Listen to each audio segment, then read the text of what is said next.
Hey everyone, welcome back to the workshop. First things first is I want to say thank you to Dustin over at the Art of Craftsmanship for the shout out that he gave me a couple days ago. For those of you that have come over from there, thank you for subscribing, and I hope you enjoy the videos here as well. Today we're going to be working on an end grain cutting board. We're going to do a fairly simple design. It's going to be 3 woods. We're going to be using black walnut, rock maple, and cherry for our 3 woods. I've gone ahead and purchased that wood from my local lumberyard, and it just quickly sent most of it through my planer to get relatively flat edges to work with. The design we're going with is going to be black walnut on the outsides, followed by 3/4 inch cherry, 1/4 inch maple, 1/2 inch black walnut, another 1/4 inch maple, another 3/4 inch cherry, and then a 5 inch section of black walnut in the middle. The first step to all of this is going to be cutting out our strips. So we're going to get that done hopefully today, and then we'll be gluing up everything with the grain, which will allow us to plane all of that smooth. And then once that's done, we'll be able to cut into horizontal strips, turn everything on its end, which gives us our end grain portion of this. Then we'll do another glue up, and then we'll be finishing off the top and the final shaping.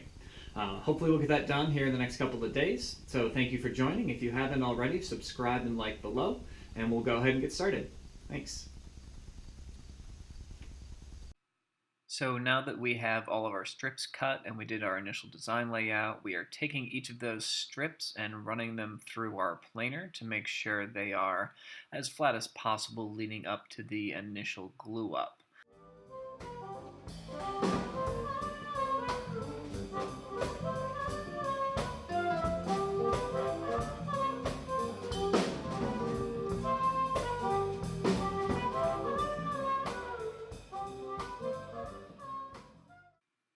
So now that our strips are nice and flat, we're going to do a quick layout, make sure we can clamp everything together, and then we'll get started on the glue up. I forgot to verify to make sure I had enough glue, which is why you only see me gluing up half of it. I realize I don't have enough to do the whole thing somewhere in this area. Additionally, this first glue up was really terrible. This is the first time I've done any significant number of layers as far as a glue up is concerned, and I just did a really poor job. First off, I didn't put enough glue on originally, so when I do this first clamp, we get very little squish out, which concerns me as far as making sure I have a good bond. So relatively quickly, I go ahead and pop that back off, open them back up, and put on some more glue just to make sure we get a good tight bond with this first glue up. So we go ahead and clamp this and then let it dry, and I go to the store, pick up more glue, and come back the next day to do the second half of the glue up, which also goes equally as poorly. So I make sure I use enough glue and we get plenty of squish out, but I learned that there needs to be a good deal more prep work in regards to doing a glue up like this. Want to make sure everything is flat, probably want something relatively square that you can press everything up against to make sure it stays in line. My second glue up goes a good deal better, and I'll talk about some of the changes that we made in that when we get to that part of the video as well.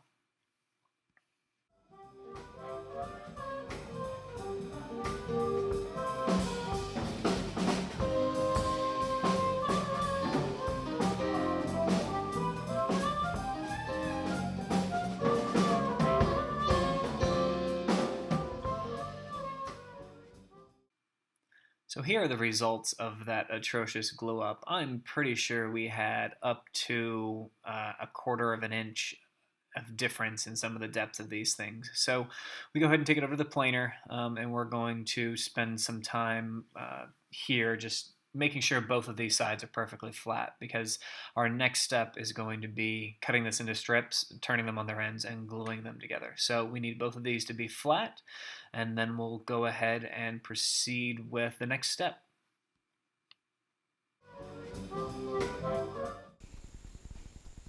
Hey everyone, welcome back to the shop. It's been a couple days since I got this thing glued up.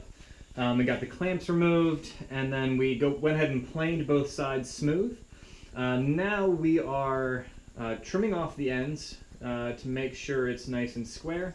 And I realized that without having a flat side to reference off of, I needed to put together basically a makeshift sled.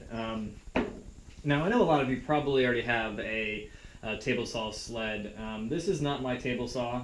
It's the homeowners of the house I'm renting. But I went ahead and grabbed this piece of plywood from a previous project on my tiny house and decided to use it as a makeshift sled for now. Basically, it's square. I clamped my cutting board so that it's flush with the front of this board, and then I will guide off of the table or the fence with the other side square, and I set this in just enough so that it'll give me a nice square cut from that end. From there, I'll be able to use this side to reference for all of my strips getting cut down the line. So we're going to go ahead and do that now. I'll go ahead and square up this end. I'm not going to bother doing the far end because that'll just end however many strips we can get out. But I'm going to measure off of this, figure out what thickness we want to cut those, and we'll take into account our saw curves as well. I still haven't decided if I want to cut those strips out on my bandsaw, which has a much narrower saw curve, but we'll leave a little more finishing at the end, or if I want to do it on my table saw, which will take up a little more wood as it's got an 1/8 inch saw curve, but we'll figure that out as we move forward.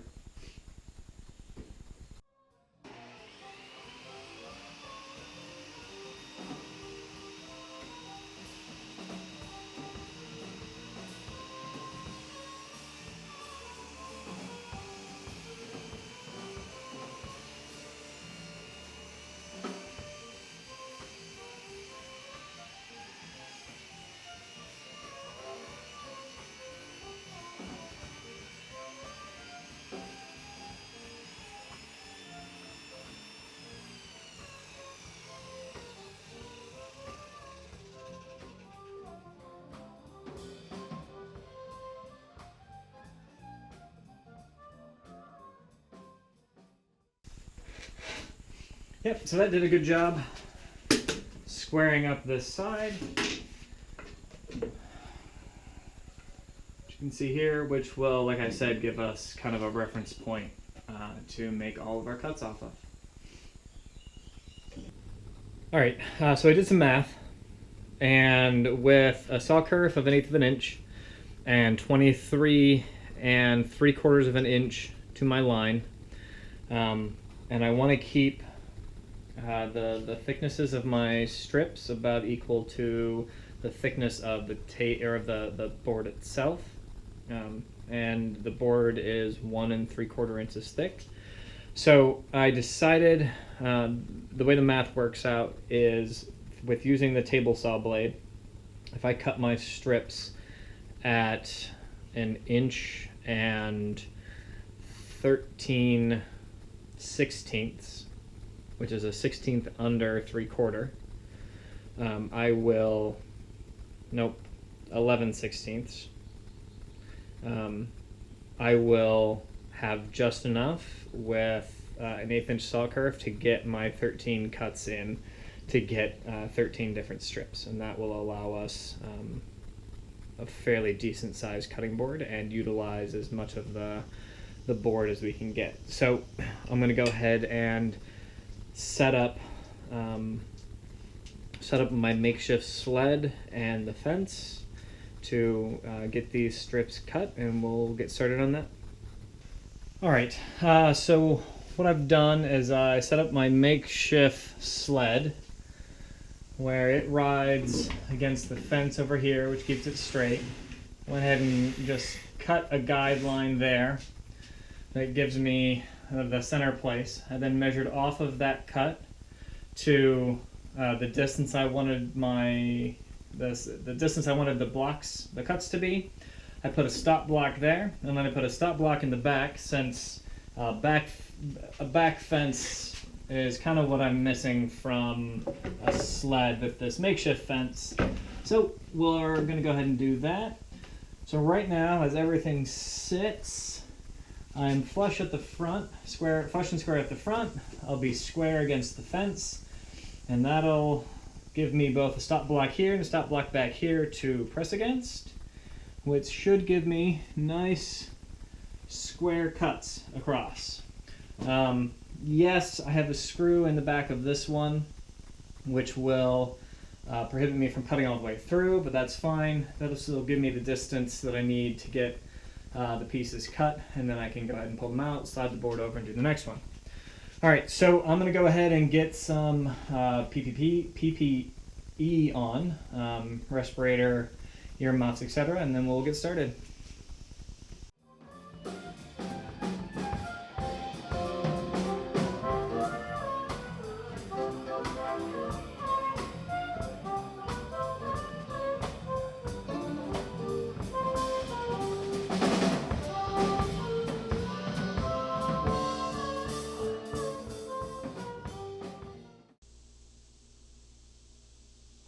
Hey everyone. I'm not sure if you're going to be able to see this, but I ran into a problem while I was putting these together, and that's that there's gapping on the sides, and there shouldn't be. So when I squeeze this side together, I'm getting fairly significant gapping over here, which is telling me that the edges that I'm facing together, the flat edges that we planed supposedly smooth, are not as flat as we thought they are. So I'm having to go through and fix it. And one of the things that helped a little bit was that I flipped every other strip end for end, which gave a little more variation in the grain pattern, but also allowed at least one set of edges to meet up, which was leaving me with pairs that weren't meeting up. So like this pair meets up great, and this pair meets up great, but as soon as I put them together is when I'm starting to get a much more significant rocking. So what I've done to the first two pairs already is that I take those middle pairs, turn them both up to the face edge, drew a couple lines on them so I can see what all we're taking off, and then we're going to send these through the plane again. And what's coming out of that is, if we look at these first six, is that these are now sitting much tighter together, and I can get them glued up with no gapping. This isn't a gap, that's just a slight difference in the height of the board, and that'll get fixed as we go down. So I'm going to go ahead and take you over to the planer, and we'll fix these last two, and then we'll push everything together and see if we have any more work to do.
In case you didn't notice, that glue up went significantly better. I utilized an aluminum angle iron clamp to my workbench as a straight edge. I did have some issues with my design lining up correctly, and you'll notice that in the final product, but I'm still really happy with how it turned out.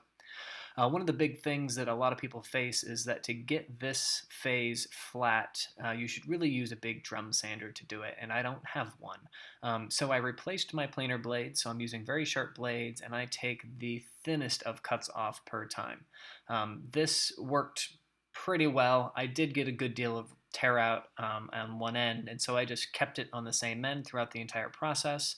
And then once I'm done with this part, I go ahead and trim all four sides on my table saw just to make sure that everything is perfectly flat again. And you'll see that here in a few seconds.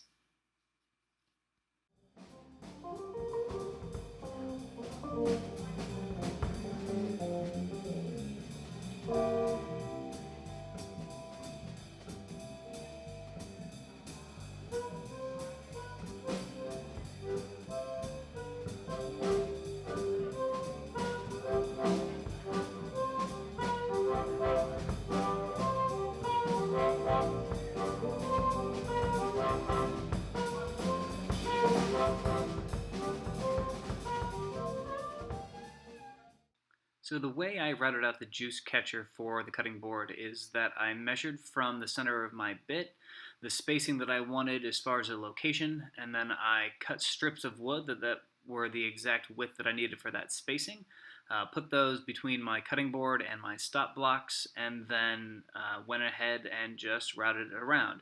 It did require a little bit of adjustment when I did the opposite side, and if I were to do this again in hindsight, I might do 4 sides and do the whole thing at once so I didn't have to worry about the readjustment. But I did get everything lined up really well, and I don't even notice where I switched sides. Here I'm doing some simple hand sanding. I utilized a dowel inside of a piece of sandpaper to sand the inside of the juice channels. Everything else was just done by hand. And then I use a random orbital sander and finish everything off to a 220 grit. This gives everything a nice smooth finish, and will prep all of my edges and do my final shaping and get it ready for oil.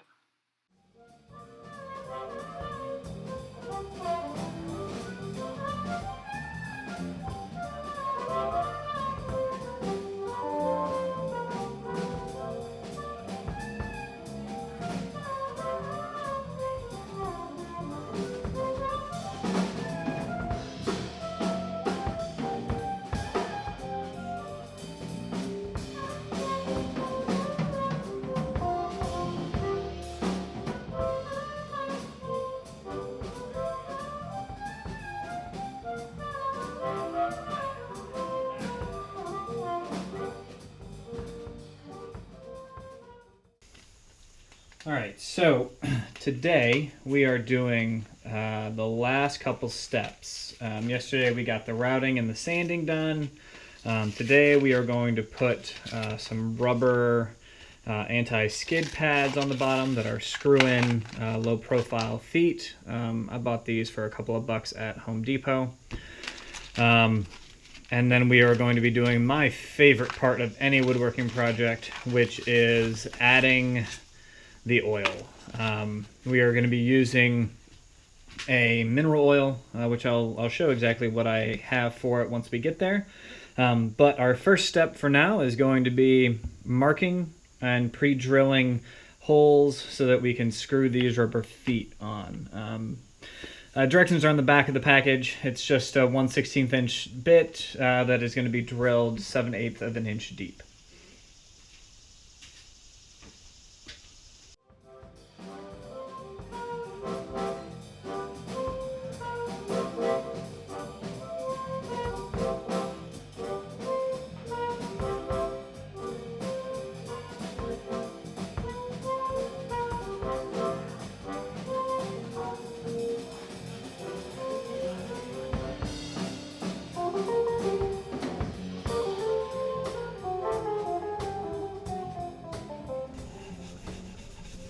Oh man, I love that first look you get at a product, a wood product, when you add oil to it. It just brings out all the beauty of the wood. easily my favorite part of any woodworking project is just the application of whatever finish you're putting on it at the time. Something to note with end grain cutting boards is that they are exceptionally thirsty. This is obviously our first application of oil, and I'm going to oil the whole thing.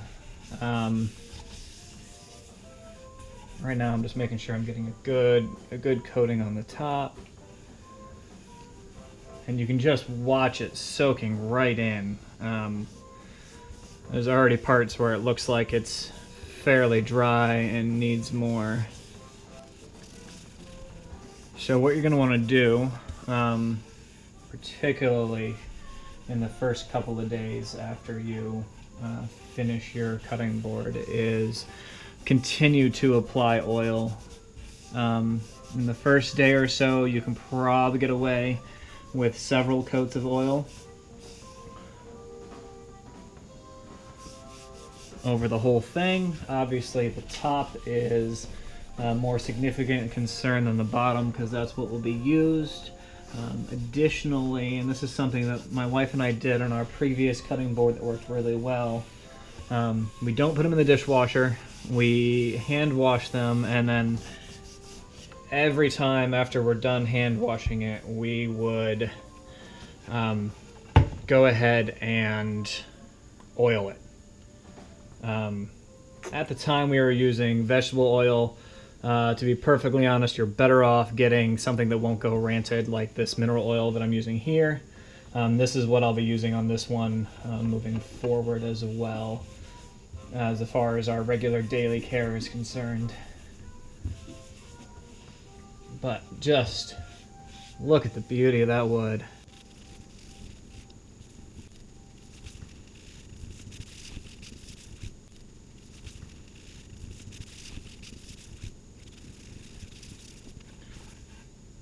Alright, so the whole thing has one coat.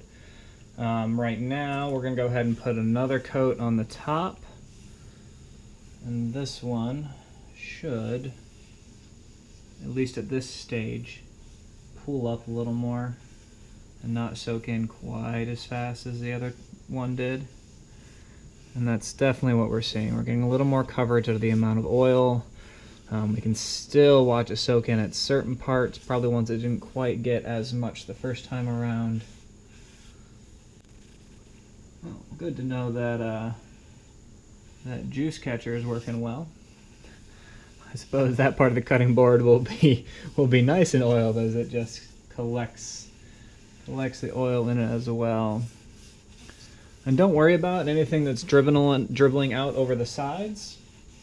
That's perfectly fine to oil the sides as well. Just make sure you give it a quick rub and make sure it's coating evenly and soaking in nice and even on all sides. Alright, so for now that's about all we can do. I'm going to come back out here in a couple of hours and put another coat on the whole thing. And then we will call it done. I'm going to move this into my kitchen and start using it. I'm really excited for this.